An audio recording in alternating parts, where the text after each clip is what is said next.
আসসালামু আলাইকুম। এটা হচ্ছে আমার মোটরসাইকেল ভ্যান গাড়ি। আজকের ভিডিওতে আমি দেখাইমু এই মোটরসাইকেল ভ্যান গাড়িটা বানাইতে আমার কত টাকা খরচ হয়েছে এবং কিতার লাগি বানাইছি এবং এখন আমি কিতা কিতা সুবিধা বুক করিয়া এই ভ্যান গাড়ি দিয়া।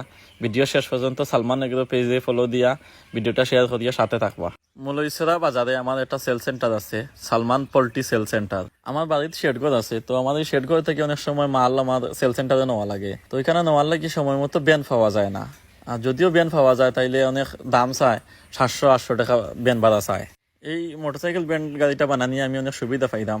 যেমন এখন আমি 50 টাকা তেল বদলে লাইলে আমার বাড়িতে কিয়া আমার সেল সেন্টার পর্যন্ত মুরুগ লইয়া যাইতাম গিয়ে পারি, কোনো অসুবিধা হয় না। আমি আজ প্রায় 8 মাস যাবত এই ভ্যান গাড়িটা তৈরি করছি। আমার আলহামদুলিল্লাহ ভালো চলে, কোনো রিস্ক নাই, কোনো সমস্যা করে না গাড়িটায়। এই মোটরসাইকেল ভ্যান গাড়িটা তৈরি করতে আমার টোটাল 11,000 টাকা খরচ হয়েছে। এই ভ্যান গাড়িটা আমার মোটরসাইকেলের পিছনে নাট সিস্টেম করে লাগাইল। যখন আমার প্রয়োজন হয় তখন এই ভ্যান গাড়িটা নাট দিয়ে লাগাই, আবার যখন প্রয়োজন না ভ্যানের, শুধু আমার সাইকেল চালাইতাম, তখন নাটটা খুলিয়া আমি ভ্যান গাড়িটা সরাইয়া স্বাভাবিকভাবে আমার মোটরসাইকেলটা চালাইতাম পারি। আজকের ভিডিও এতটুকু পর্যন্ত। দেখা হইব নতুন কোনো ভিডিওত। সালমান এগ্রো পেজটাতে ফলো করিয়া ভিডিওটা শেয়ার করিয়া পাশে থাকবা। সালামু আলাইকুম।